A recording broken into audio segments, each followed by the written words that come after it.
Hi friends, Angelica Vanetta, co-chair of Inclusive ICR. We are a coalition of over 220 employers in Eastern Iowa, all working together to grow the diversity and inclusion of our workforce, to create a space where employees feel a sense of belonging, included, and valued. Inclusive ICR is a proud sponsor of the Diversity, Equity, and Inclusion track of the Iowa Ideas Conference. As you participate today, be sure to connect with other Inclusive ICR champions, as we'd love to share information with you about our upcoming coalition meetings, projects, and how our work is impacting positive social change in our region. Be sure to visit our website at inclusiveiowa.org for information on upcoming events and to sign up for our e-newsletter. Thank you and have a great conference. Good morning, everyone, and welcome to DEI, Creating Political Barriers to Those Who Need Help. This is our first session in both the Human and Social Sciences track, as well as one of our first intersecting with the Diversity, Equity, and Inclusion track for Iowa Ideas 2023.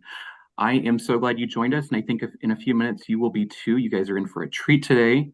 In this session, we're going to be talking about how laws and regulations can pose barriers to those who need help, the effects of facing obstacles for folks in need, and the work that our advocates in various fields are doing to help mitigate those barriers for Iowans. My name is Elijah Decius. I'm a features reporter here for the Gazette, and I'll be the moderator for this session. Before we meet our panelists, Iowa Ideas and the Gazette would like to thank our generous sponsors.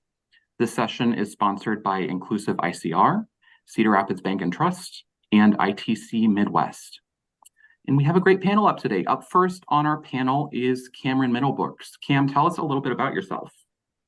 Thank you, Elijah. It's great to be here and also honored to serve on this panel with Keenan and Luke. But my name is Cam Middlebrooks. I currently serve as the state organizer for the Reform Alliance, which is a national-based nonprofit focused on criminal justice reform, but primarily focused on the probation, parole, and supervised release systems. Creating much-needed transformation in those areas.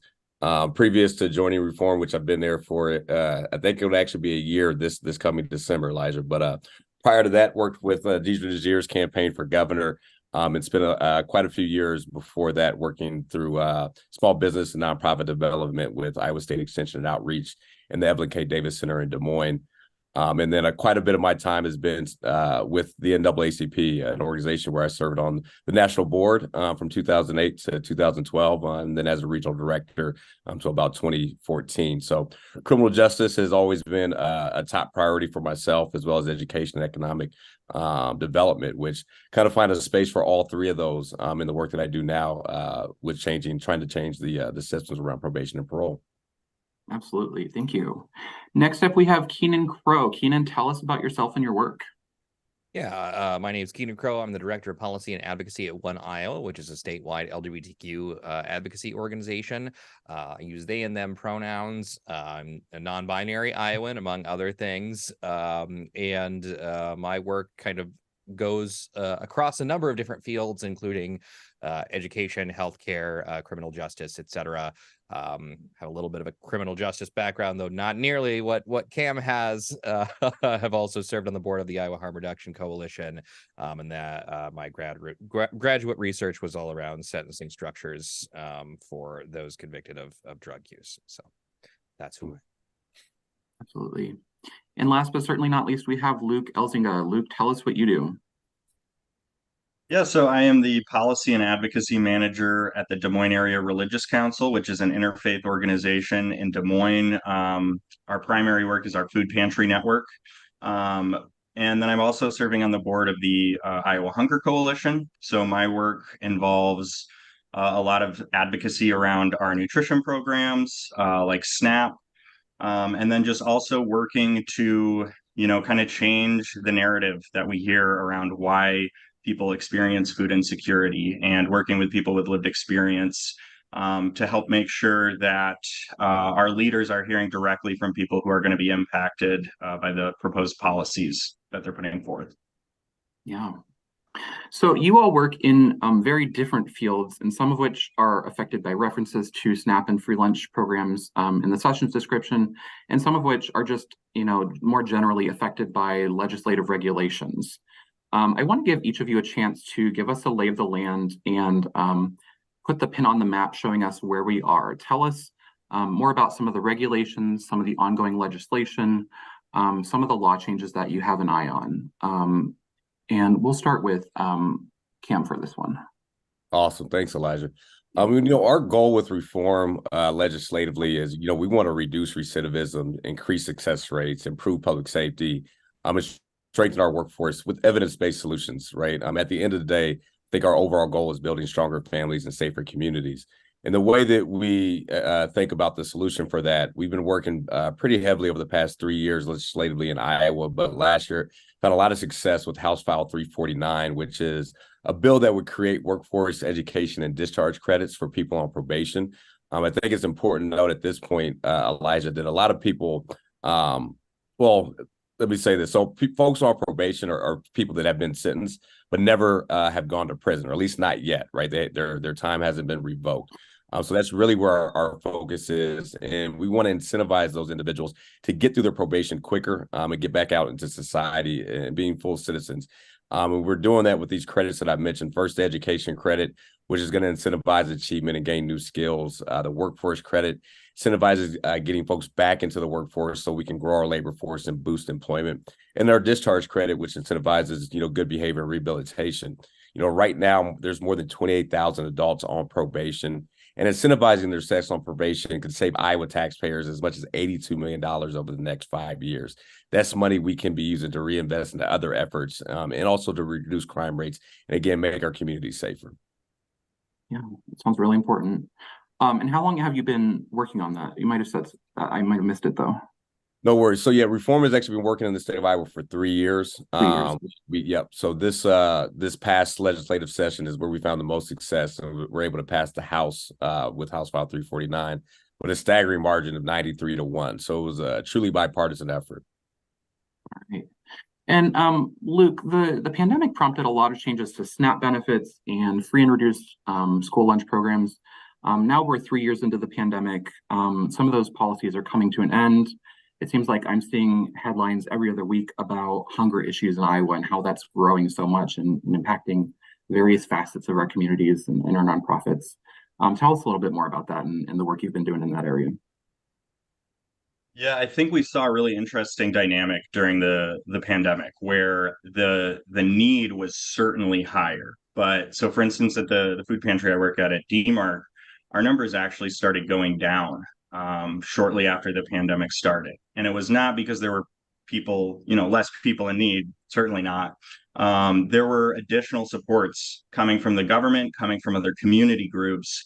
So we had expanded SNAP benefits. We had, universal free lunch. We had things like the expanded child tax credit that were all really helping families maybe not need to use a food pantry because they had on average $200 more in SNAP benefits.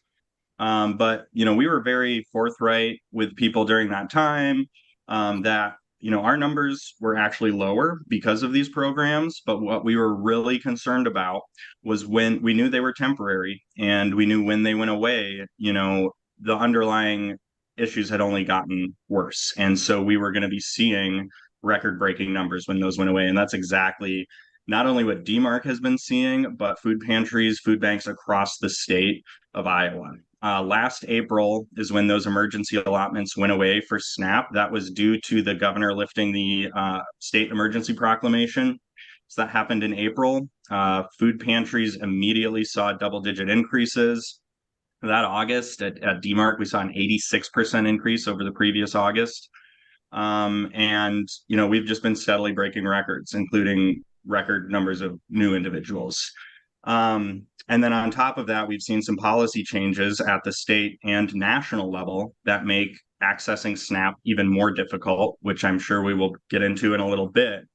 So that's kind of what we are seeing right now. And we have a dynamic in the state where SNAP enrollment is actually at a 15-year low, while food banks and pantries are breaking these records, which tells me the system is not working as it is meant to. Interesting.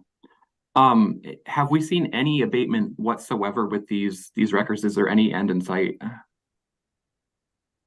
I wish I had more positive news. I think, we at DMARC, we keep waiting, like, is this the month we finally see some kind of upper stabilization? Is this when we hit a ceiling? And it hasn't happened yet. So I think, certainly November is always the busiest month for food pantries. We will definitely be seeing some record-breaking headlines in November, but I don't think that this is changing anytime soon unless we see policy change that will give families more support. Yeah. Keenan, I want to give you a chance to chime in here too. LGBTQ Iowans have obviously been facing a number of concerns, not just this year, but for a number of ongoing years in the legislature. Tell us a little bit more about the biggest things on your radar, and then kind of add the LGBTQ lens to what Cam and Luke have spoken about, because these folks that you advocate for, they're not just LGBTQ, they're regular folks. They need food, they need safety, they need community, and they go through the same experiences as everyone else. So. Yeah, and just to that point, I will say that on average, LGBTQ people are more food insecure than their not LGBTQ peers. On average, they are more likely to interact with the police and more likely to be incarcerated than their non-LGBTQ peers. And so obviously those have disproportionate impacts on the LGBTQ community. And so, we hope their efforts are successful, because that helps our community disproportionately. So a few things, I'll kind of split this into barriers being erected and barriers being torn down, because they're kind of both happening simultaneously. Unfortunately, more barriers being erected than torn down, and in more rapid ways. So many folks probably know that the number of anti-LGBTQ bills being introduced has been astronomical.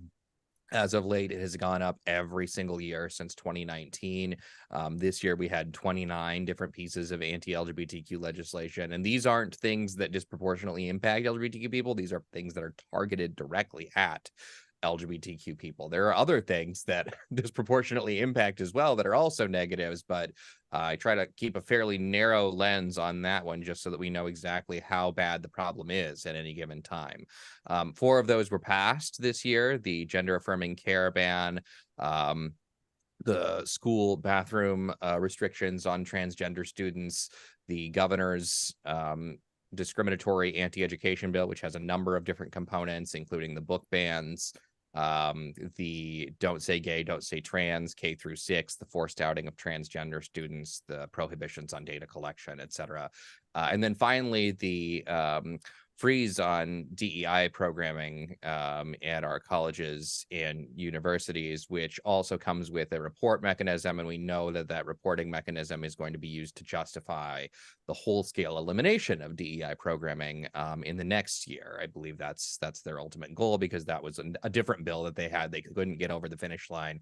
This was the compromise, was to get data to get that bill over the finish line in the next cycle. In terms of things that are actually tearing barriers down, we are kind of in the realm of disproportionate impact and not direct target. So 2 bills in particular that I want to talk about that are really good pieces of legislation and that cleared the House unanimously this year are: number 1, HF 548, which is regarding eviction claims and the expungement of those eviction claims on people's records. So one thing I think a lot of folks don't recognize is, in this state, if a landlord starts an eviction proceeding against you, even if that claim is unfounded, that stays on your record forever. And so when you go to apply for a new house or an apartment, etc., and you're asked, have you ever had an eviction claim against you? Not if it was justified, not if you were evicted, right? But the question is, have you ever had a claim or ever had to go to court for it? Then they have to put that down, even though it was totally bogus, right? It's being used as a tool for landlords to manipulate people, because they know that that's going to go on people's records regardless of if there's founding or not. So we are hopeful that that makes it through the Senate the next year. The other thing is early rental agreement terminations for victims of domestic violence. Again, LGBTQ people are disproportionately impacted by domestic violence incidents. What this allows people to do is, if they're being targeted by their domestic abuser knows where they live, right? And they keep showing up to their house, threatening violence, etc. This allows them to terminate that rental agreement and move somewhere else without incurring any sort of eviction or without incurring any sort of breach of contract penalties. So basically, it's just a clean break. No one gets any additional money from anybody else, and then that victim of domestic violence doesn't have to remain in that home or incur financial penalties for leaving the home in which they're being targeted. So those are two barriers that really need to be ripped down. And I'm hopeful, especially because they both passed the House unanimously, 95-0 and 94-0 respectively, that we can move forward with those. Okay. I think it's helpful to give some context to where we're at and look a little bit at the history of things. Tell me how the current state of things compares to 5 to 10 years ago, or maybe more, if you have context for that. Are these problems that are just coming out of the blue for you, or is there precedent for them in the past? Are these regulations new things that you haven't seen before? And we can start with Keenan on that one. Yeah, so I've been at this job for over a decade now, and so I've seen a lot of change. When I started this job, we had split control of the legislature, right? The governor was held by Republicans, the House was held by Republicans, but the Senate was held by Democrats. And so in that climate, it was really about creating coalitions around issues rather than trying to convince the leadership of, one of the two parties to do what you want to do. And that tends to work a lot better than the system that we're in right now. What we have gotten to, and particularly in the last 5 years, let alone the last 10, even for me, in my view, kind of the last 2 or 3 years, things have really degraded in terms of the legislature's ability to kind of take in information, evaluate it based on its merits, and then pass policies based on that. That's not happening anymore. I used to, come in with statistics and facts and things like that, and nobody wants those at this point. It's really about, whose idea was it? Who proposed the bill? That's all anybody cares about at this point, unfortunately, is who proposed the bill. And if it's a Republican, great, you can probably get that bill through. That's somebody's whose ideas we're going to take seriously. And if it's not, it doesn't matter. And it doesn't matter if there are serious problems. It doesn't matter if there are serious unintended consequences. I could talk to you all day about how a lot of this is actually impacting non-LGBTQ people worse than it's impacting LGBTQ people, simply because there's more non-LGBTQ people in the state to feel those impacts. But I think we have really, really degraded in terms of the legislature's interest in hearing from experts in their fields and their ability to adapt their legislation to the information that they're getting from those experts. That is not happening at all anymore, at least in terms of the issues that I'm working on. Yeah. And so I want to follow that a little bit more with you before we move on to the other two. How do you get traction when the conditions are so degraded? How do you get the endorsement of people that the majority will take seriously? Yeah, that's really hard. I will say that we are not completely incapable of doing that, right? We got a bill through the House again, I believe for the 3rd year in a row, banning the LGBTQ panic defenses, which are discriminatory legal tactics that seek to excuse assaults and murders based on the characteristics of their victim, not based on the actual acts. And that passed the House 94-1. And that was working very closely with Representative Holt, which I think people would be very surprised about, right? And I know that there's some other folks that work with Representative Holt here too. That it's not impossible to get good ideas through. I think what really is the sticking point is when an issue becomes kind of politically polarized and people dig their heels in, then it's impossible, right? So the strategy is always to try to figure out what somebody's values are and then try to match your argument to those values, to try to show that what they're doing actually doesn't match what their professed value system is. That works when people are receptive to hearing you, but it doesn't work if people have completely tuned you out. And a large portion of this is around kind of fear responses, right? There's kind of a moral panic going on around LGBTQ people, and people's critical thinking skills basically shut off when they're afraid completely. If you can kind of pump that fear response, you can totally get somebody to do whatever you're telling them to do to kind of mitigate that fear. So really what I am always trying to do is try to say, yes, I understand you have this fear. Let's try to work through what that fear is and get to the bottom of it so that we can actually get to a solution that makes sense and not something that's just so reactive. Because right now, that caucus is in a very reactive space around LGBTQ people. Yeah. Luke, I want to hear from you too. How does today compare to, maybe 5 or 10 years ago, and where are these problems coming from? Yeah, so I'll maybe provide a little bit of context. I realize I didn't mention Senate File 494 at all, and people might be aware of that. That was a bill we saw that passed some restrictions around SNAP and other public assistance programs. An earlier version, House File 3, made some headlines because it would have restricted SNAP participants to only be able to purchase foods on the WIC approved food list, which is a very short, restrictive list.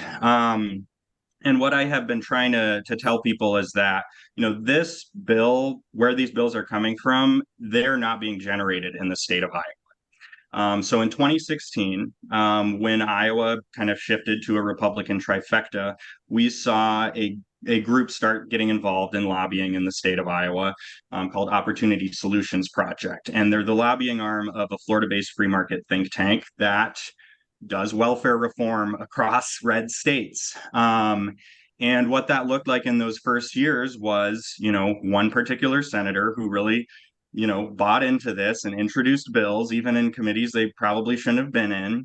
And that's kind of where it started off.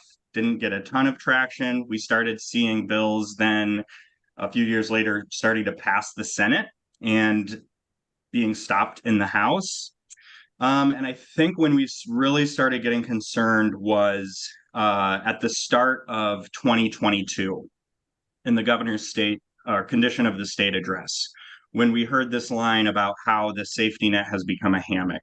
And we started hearing really harmful rhetoric from some of the party leaders. And, fast forward to 2023, and 2022, we were able to stop some legislation and really slow things down in the House. But then this year, one of the first days of the session, we see House File 3 introduced. It has 2/3 of the House Republican caucus as co-sponsors, including leadership. I don't think a lot of the folks who even signed onto that bill realized what all was in it, based on conversations I had with some of them. And then, we really saw a full-scale push to get something passed this year. And so what I really want to highlight to folks is this is not something that was, started in Iowa. This is part of a nationwide concerted effort to go after public assistance programs, particularly in red states, where groups see it as more friendly for getting legislation passed. So this is something we've been fighting for 7 years. It has definitely escalated, as Keenan alluded to, in recent years. And I mean, also, we were coming with all of our talking points, all those stats, and it all just seemed to fall on deaf ears. We had a coalition of over 60 groups opposed to this bill. There's always only ever been 3 same groups that have been in favor of these. And so it's really hard when you've got service providers, healthcare professionals, people working with children and families across the state, people working with, victims of domestic violence and sexual abuse, who are all coming together and saying, this is a bad piece of legislation, and that essentially just falling on deaf ears. Now, I do think we got some of the more heinous pieces of that removed. I think we had some small victories in that regard. But I also don't think they're going to stop there. I think, they're going to be trying to build on their victories. And so we are, trying to stand up and fight back as Iowans and call things out for what they are. Yeah. And, correct me if I'm wrong, but it feels like for a number of years, maybe even decades, SNAP programs like SNAP, they've been part of the Farm Bill for forever at the national level. What is it exactly that's prompting this sort of red versus blue mentality, and what's prompted this heightened scrutiny on food assistance programs?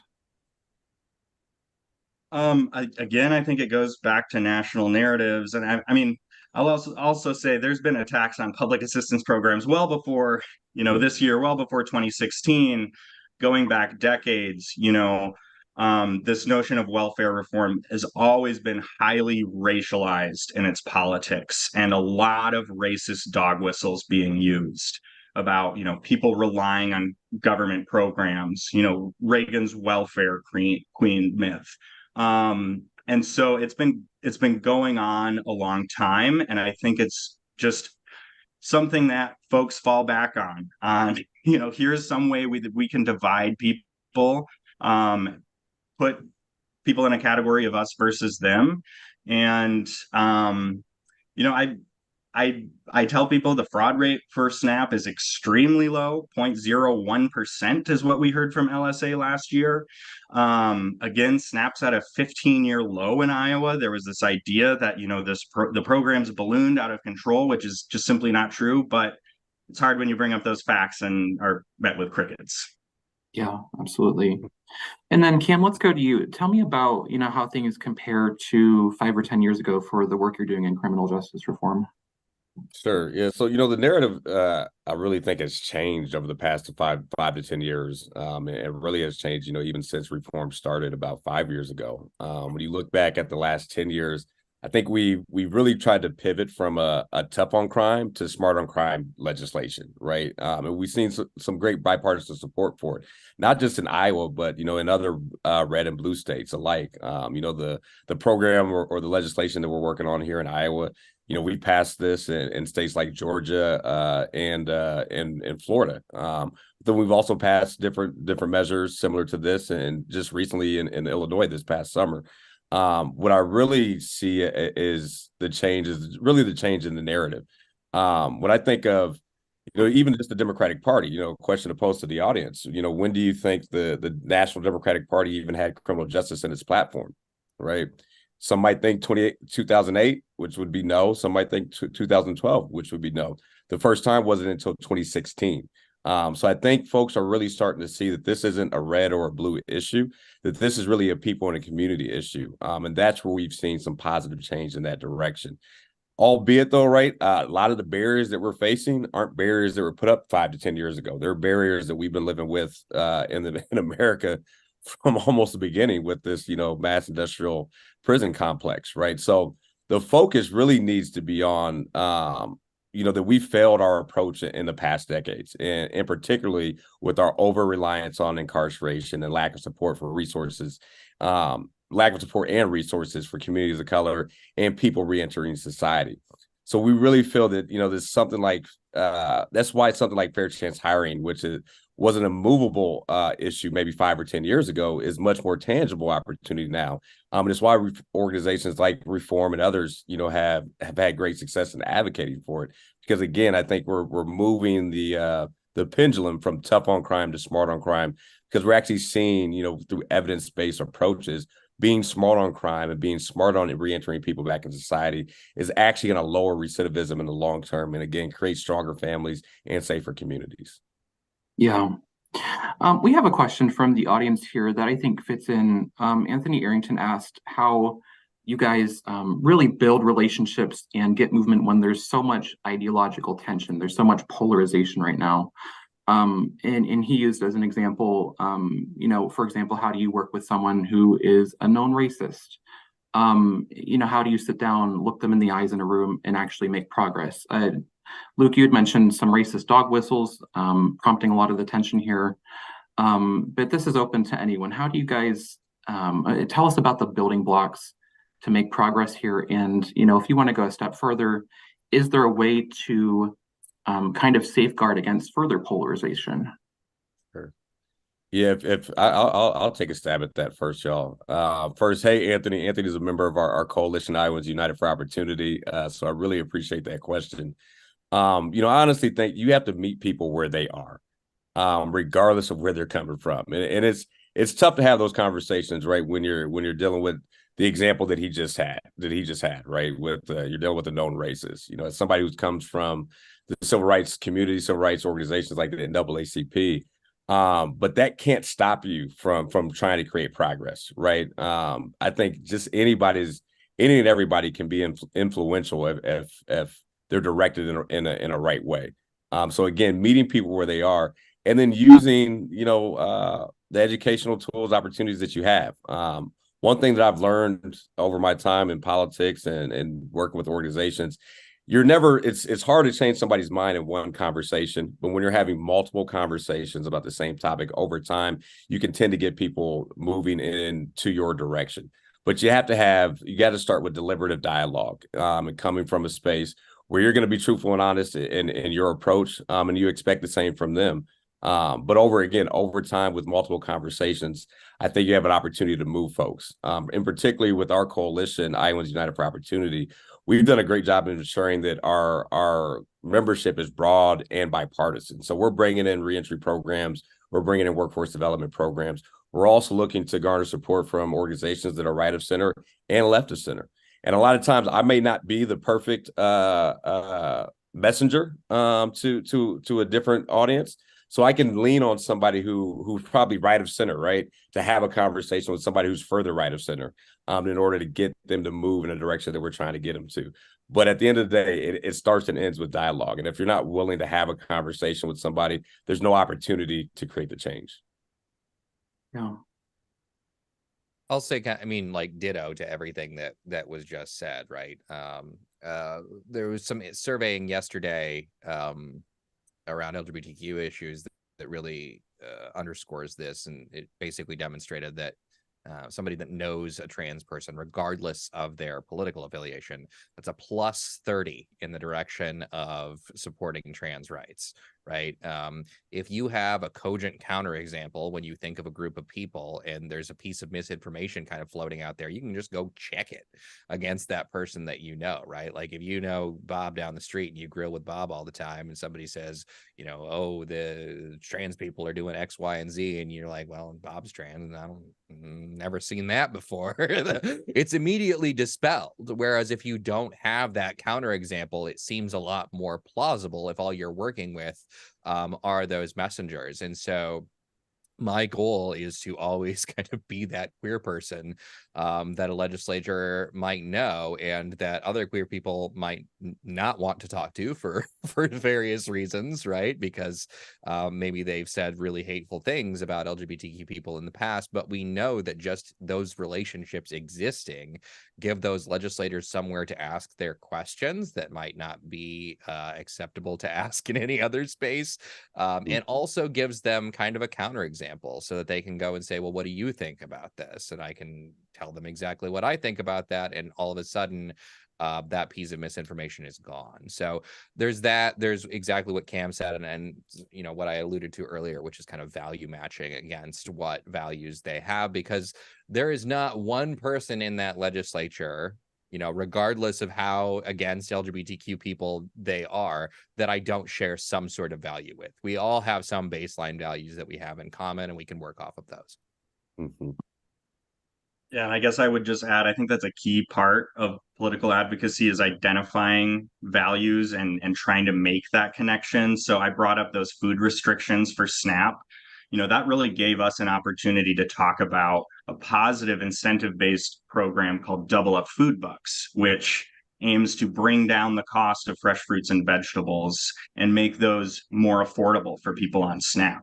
So it gave us an opportunity to say, look, it seems like you care about, people on SNAP being able to make healthy eating, maybe not decisions with the punitive example, but, you care about people eating healthier. We really don't think that this restrictive approach is the way to go. And we can bring in data showing, the top reason why people on SNAP say they can't afford or say they can't eat healthier is because healthy food's expensive. And talking about, Double Up Food Bucks as a more incentive-based approach that's not penalizing anyone. And so trying to find that value and connect with it and then do a little pivot about, these are some policies we think, could be effective at reaching that goal that you care about. Yeah. As far as I know, Double Up Food Bucks has been really successful. I've seen a lot about it in local markets here. So It has, and we'd love state investment in 2024. absolutely. So for a lot of laws and regulations, we have to think about, what the law stipulates on paper, and then we also have to think about how it plays out socially in real life. Um, Tell us about some of these stereotypes and the false narratives that you all are constantly having to combat, and how legislation, whether it's passed or whether it's proposed legislation, how that reinforces those difficulties. I'll I start with you, Luke, because I think you have some good experience in this. Well, when we face these restrictive, SNAP and public assistance bills coming up over the past few years, I have always said, these bills are as much about reinforcing negative, harmful stereotypes as they are about changing policy. When we see a policy about work requirements, that sends the message that people on these programs are lazy, they're not working. When we see things about these food restrictions, that sends a message that our state government doesn't trust Iowans to be able to make their own choices about what they're eating, and that people are either spending all their money on junk food or steak and lobster. I'm not sure how that is supposed to work out. And so those we see some really harmful narratives. We heard about, with this asset test, this idea that there's just people, with tens of thousands of dollars in their bank account that are on SNAP. And they always hold up this one example of this, the Minnesota millionaire who was a conservative activist who specifically enrolled in SNAP to then create this false narrative. And I think how we combat that, data, like Keenan alluded to, is maybe not always the best, but having a person in that room at a subcommittee meeting who is personally enrolled in SNAP or has family or has been in the past and can really share the reality of how the program works and what their experience has been with it. I think that's really how we start changing these narratives. But it's really hard because there's a lot of stigma around SNAP and other public assistance programs. But I think what it really will take is, people standing up together, fighting back. There are a lot of people on SNAP and other public assistance programs that benefit from these. And it can feel kind of isolating when you're hearing all these negative narratives thrown at you. And that can even disincentivize people from participating in public assistance programs. I think that's another aim of these narratives. And so by changing those, by sharing the real life experiences of people, I think that's how we can try to fight back. But again, we gathered over 60 different stories of people talking back about the asset test, and it only gets you so far sometimes. Yeah.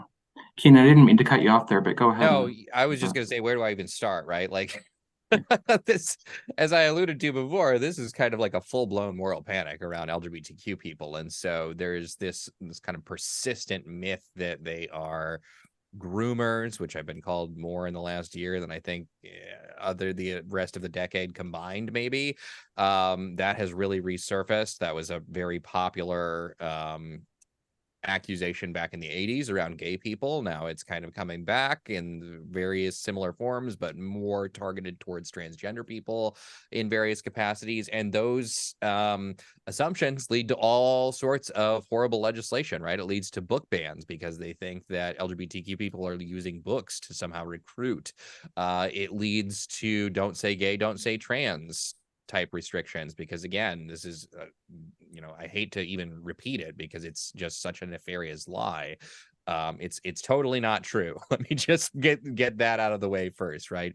And then restroom access, right? That was the entire thrust around the bathroom bill, was that these people are dangerous. I will point out that Iowa students had been able to use restrooms that matched their gender identity since 2007. And so for the past 16 years, we hadn't had a single restroom incident in a school that involved a transgender person. Not one. You would think if this was such a pervasive thing that we would have something to point to, some data, but every time I would talk to a legislator, they would tell me some story and I would immediately recognize, oh, this happened in Virginia. Oh, this happened in, like, these are the the three stories that they have to go to, right? Because there's like these three incidents that they can point to. I will tell you that there are many more than three incidents across the country for non-LGBTQ people creating problems in restrooms. And so again, we have to look at population level statistics and not kind of 2 or 3 anecdotal stories that sound really scary, because that gets people's hackles up. We get into this fear space and then we legislate based on that fear rather than what's really happening. And what's really happening was transgender people using the restroom in Iowa was never a problem, never has been, and never will be in the future. It's just that was kind of their target. So there are all sorts of weird rumors, and they get weirder as you get more isolated into communities. And we even had a legislator from Fort Dodge, Senator Kryenbrink, repeat that there were litter boxes in schools, right? That nefarious rumor that keeps going on over and over and over again and actually never happened anywhere. This is kind of a persistent urban legend trying to tie the needs of transgender students to some weird story about furries that just is not happening and has never happened ever. So the space around LGBTQ issues is filled to the brim with rumors and misinformation, and it's almost impenetrable to fact, unfortunately. You can tell people all day long that there was never any litter boxes in schools, and they will insist that no, their friend told them that their other friend in this other school district, that definitely happened there, right? I don't know how to tackle that. Disinformation has been more and more a problem in our society as a whole, but particularly around marginalized communities. Yeah, and I was actually about to bring up the litter box example. It's just so interesting to me that we've devolved from not only stereotypes, but just completely unfounded rumors. Or, hey, I heard my friend say this. Well, who's your friend? Well, they don't want to talk to you. They don't want to Right. talk on them. Right. Which school district did this have? Well, I don't want to call them out. Yeah. Kryenbrink was unique in that he said it was the Fort Dodge School District, and then it was immediately disproven. And that's why they don't specify. And then, Cam, tell me about some of the stereotypes and the false narratives that you've been working to combat here. Sure. Well, I think the biggest stereotype or narrative, which is kind of an umbrella for everything, right, is people think that people are irredeemable, right? So let's just lock them up and keep them locked up. I think most Iowans, most Americans, we believe in second chances, right? And that's something that we have to overcome, particularly with the criminal justice or justice impacted individuals, and ensuring that they have their second chance as well. I mentioned earlier, second chance hiring, right? I mean, I think we're moving into a space where those conversations are easier to be had. But there are things that we have to overcome. And I think when you look at the way that we approach criminal justice reform in a smart way, it also solves other problems that I think our communities are facing. Primarily, in Iowa, we have a very unique workforce crisis, right? Like right now, today, there's 79,000 jobs that need to be filled, right? However, Iowa, we have one of the lowest unemployment rates in the country, so we're not going to be able to fill it with the regular fishing ponds that we typically do, right? But there's 28,000 people on probation right now that need work. When you look at national data, 1 out of 3/4 of people are on probation or still unemployed after the first year. And many times it's because of some of the barriers of probation. So we want to limit those barriers, get people back into the workforce, because these folks do want to work. They want to provide for their families, right? So connecting formerly incarcerated people and folks on supervision with meaningful work I really think it presents a win-win for everybody. You have employers searching for talent. You have people impacted by the system that need work to create stable lives for themselves, right? In addition to that, I think a lot of the stereotypes, as has been said before, right, are stories that they hear from other people. So we have to regenerate some of those positive stories, right, and tell the stories of, the 30-year-old rural American who's on probation or supervision who's struggling to get work, right, or the inner city kid who's been on supervision that's struggling to get an education, right.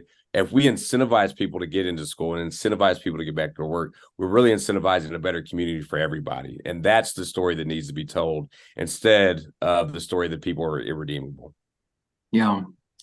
All of you have referenced how you have the data to back you up. You have years and years and troves of data. And so that's not really an issue, but that's not really working anymore. So, tell me in lieu of that, or maybe in addition to that, um, does showing the humanity of these people help pierce through that barrier? And if so, how do you highlight that? Well, here's the thing about data, right? I can give data to a supporter and somebody that's opposite, and they can take that data and use it however they want, right?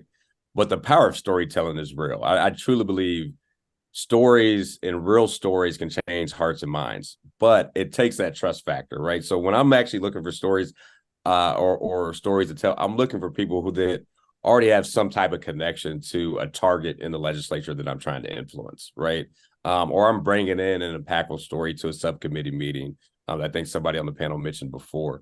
But you also have to be careful with the story, right? Because especially in our space with criminal justice reform, I'm very cognizant that story could cause the storyteller additional trauma, right? A lot of times people fear retribution from law enforcement or probation officers. So we have to be careful how we tell the stories and how we uplift them and make sure that we have the trust of the storyteller and that we're going to tell their story in the light that they want it to be perceived.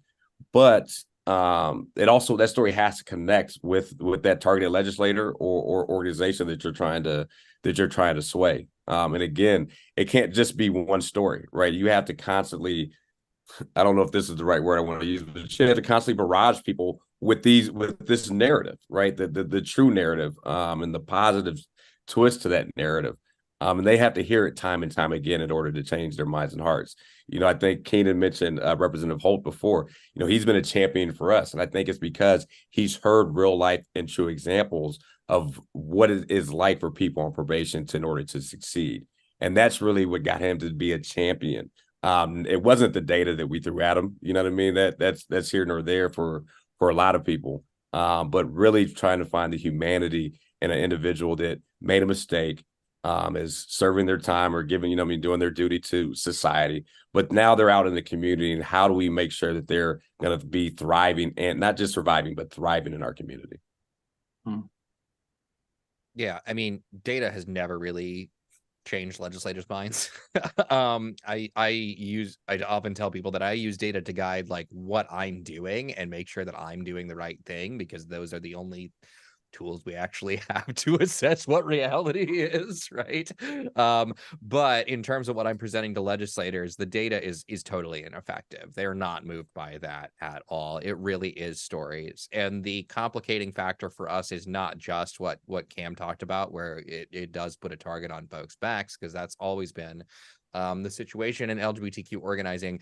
The other real barrier is the smearing, right? That the idea that if you come in public and you talk about this, that people are going to call you a groomer, a butcher, a pedophile, any number of other things that could impact your career opportunities in the future, could impact your ability to ensure that your kid is safe at school, could impact any number of other things. This is a strategy that is intentionally targeted at silencing queer voices, because they know that the stories are impactful, and so they're trying to keep those people out of those subcommittee rooms in any way they can. And this is the strategy that they're going with, because that makes people much more reluctant to come and testify.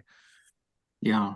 And I would say that even extends, as a journalist, that even extends to the people who assist in telling the stories. I know every time I tell an LGBTQ story, I have to thicken my skin a little bit and let my calls go to voicemail the next day if I'm not expecting them. So, Yep. Yeah.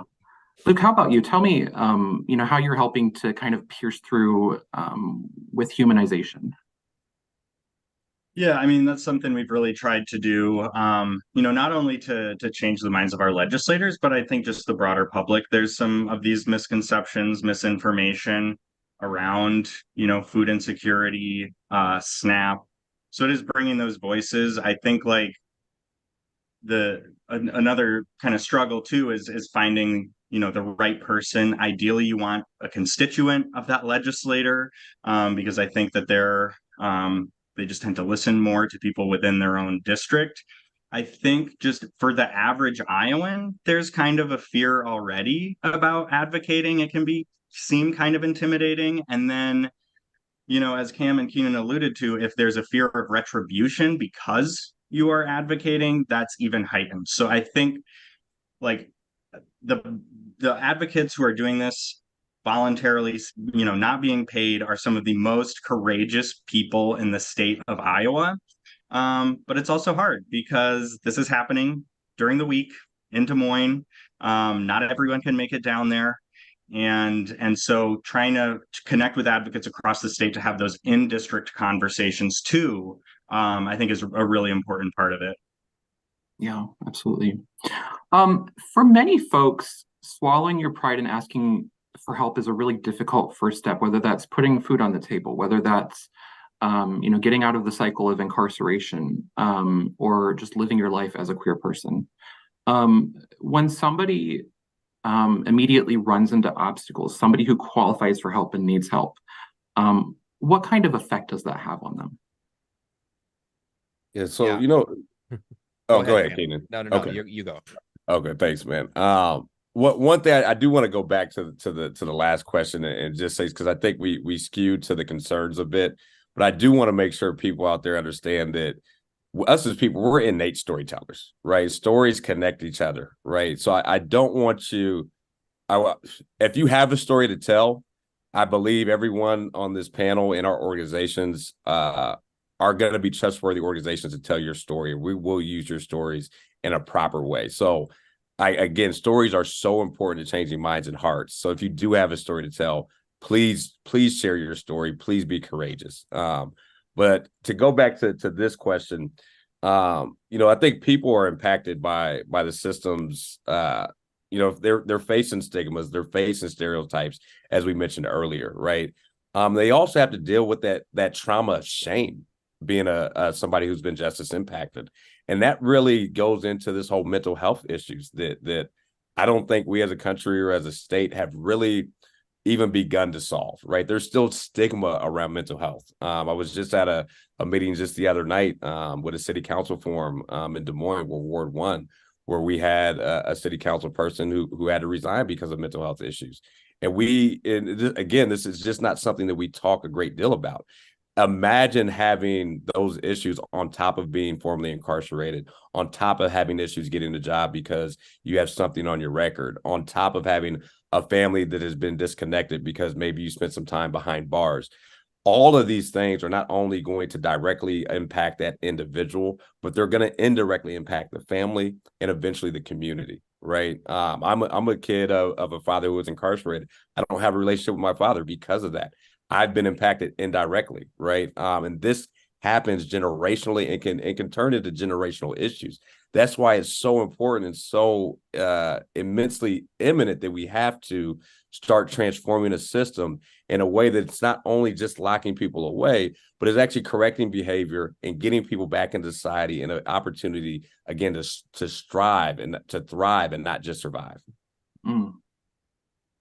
What I was going to say is we kind of know really well how these kinds of barriers impact LGBTQ people. And what I would say is that I think people really underestimate how these barriers impact people's views, not just of the system they're interacting with, but with the efficacy of government as a whole, with the efficacy of help systems as a whole. When we have, let's say, a trans person on Medicaid go and finally try to get health care for whatever it is, COVID or some non-trans related thing, just a basic healthcare need, and they're discriminated against, and it's a terrible experience. Well, not only is that person not going to go back to that facility, they're probably not going to go back to any facility, right? They're not interested in working with healthcare providers anymore at that point, certainly for a period of time, but potentially being suspicious of them for the rest of their lives. And that has knock-on effects. We know that is why trans people have more chronic conditions, is because they're so reluctant to go to healthcare providers because of the experiences that they have had in their past. Not only is it going to impact that person, though, but then they're going to tell their friends, they're going to tell their family members how that experience was. They're going to creates distrust in that whole community, right? And then that community has more experiences with those barriers, and those perceptions get reinforced, and those perceptions extend past just the healthcare system. And so what we're really creating is a system where we are amplifying distrust in our institutions, simply by erecting these barriers. And again, this is going to have effects way past just LGBTQ people. This has society-wide impacts. And so I think that there's really nothing good that comes out of those barriers. It's only negatives, and people very much underestimate how negative they are. Hmm. I don't think I have a whole lot more to add to that. I think both of those responses were really good. I guess the one thing I would add is that sometimes the stigma is intentionally created. And there's this idea in economics around ordeal mechanisms that is this theory that if we make programs so inaccessible that we're going to weed out only the truly needy will use these programs. But actually, the effect it has is a net loss for everyone. Because people who really could rely on those programs, they're going to suffer too. And this is something we tried to bring up around Senate File 494, is I don't think there's a ton of folks on SNAP in the state with over $15,000 in their bank account, but there's a lot of people who, knowing that their bank account is going to be looked at by the state or could be flagged in this automatic system, they might have a poor interaction when they're applying for assistance. That has all those ripple effects that Keenan and Cam mentioned already. They're telling their family, their friends, there's this distrust in government. They're even maybe then repeating some of the same kind of false narratives that they hear elsewhere. I saw some news interviews during Senate File 494 where they interviewed a SNAP participant who said, well, it's not for folks like me, but there's certainly people who take advantage of the system. So then you've kind of got this internalized stigma that then, perpetuates even among people who rely on the program. And I think that just, builds towards distrust in government and people, just feeling like their government doesn't represent them and work for them. Yeah. And then real briefly, Luke, I have a question that might be applicable to you. Leslie Carpenter asked, she's wondering if there's anyone tracking the length of time it takes for people to get their SNAP approved and to get their cards sent out to them so that they can use the assistance. I wouldn't say like actively tracking. It's something we check in on the state. We had heard a rumor a couple months back that there were some really long delays, and so we asked the state about that.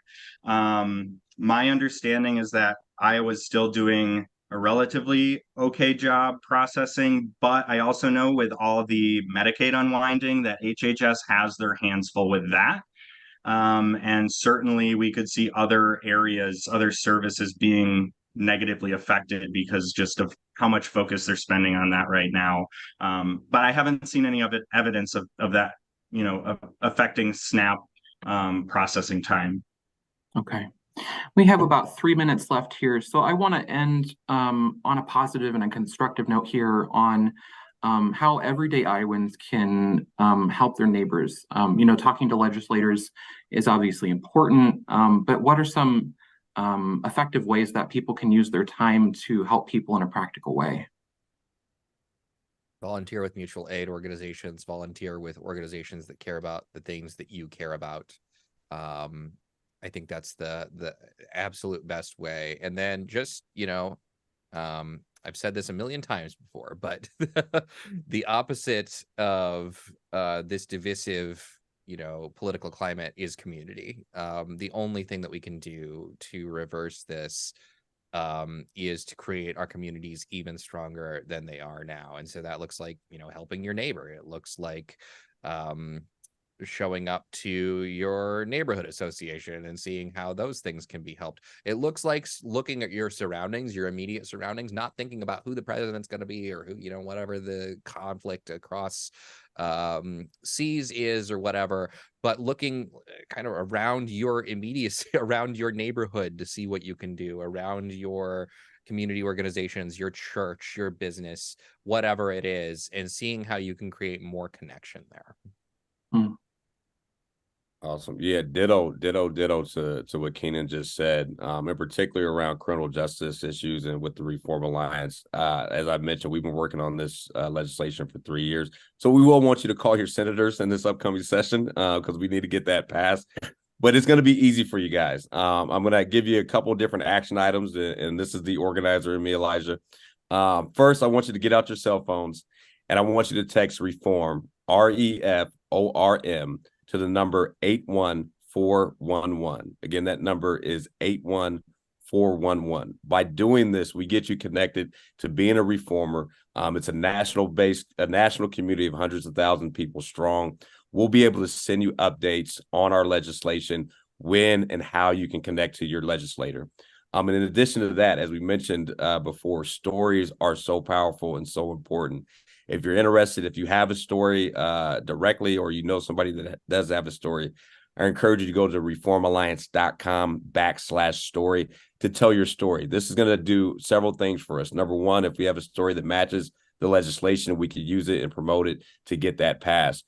But if your story doesn't match our legislation, we utilize these stories to identify what other steps we need to take as an organization amongst our coalition, which is Iowans United for Opportunity. And I encourage you to visit that website at iowansunited.com as well. But lastly, as Keenan said, take this conversation home to your dinner table, take it to your neighbors, take it to your family members, and continue the conversations and be deliberate about progress. And then real quick, Luke, I will give you the final word if you have anything to add. I would just say we've got a lot of need in the community right now. So think about donating to a food bank or food pantry, mutual aid, community fridge in your area. But really, if you get the chance to volunteer and interact with people firsthand, I think that even goes further, because then you can bring up those conversations. Let's say you've got your uncle at the Thanksgiving table talking about all these people on SNAP leeching off the government. You can say, well, actually, in conversations I've had. So I think that is a big part of it, and that goes back to kind of building this community. I also think the issues that we care about are winning issues with the majority of Iowans, like healthy school meals for all. Iowans want to see that. Double up food bucks. Iowans want to see that. Iowans support nutrition programs. And so certainly we will be playing defense if anything comes up, but that's not what I'm worried about right now. I'm worried about, let's get some positive, bipartisan pieces passed next year that will really help, families in Iowa put food on the table. Absolutely. Well, that is our time for today. I want to thank all of our attendees for being a part of our session today. And I want to thank everyone who joined us and watching it. We have wonderful panelists throughout the day today and tomorrow, lending their ideas and their expertise. And there's so much to learn. Next up on our Human and Social Sciences schedule today is Teens and Mental Health Crisis, which starts at 11:15. If we gave you an appetite for more conversation, I'd also encourage you to visit our discussion board section on Whova under the Community tab, where we can all keep the dialogue going. Have a happy Iowa Ideas and a great day, everyone.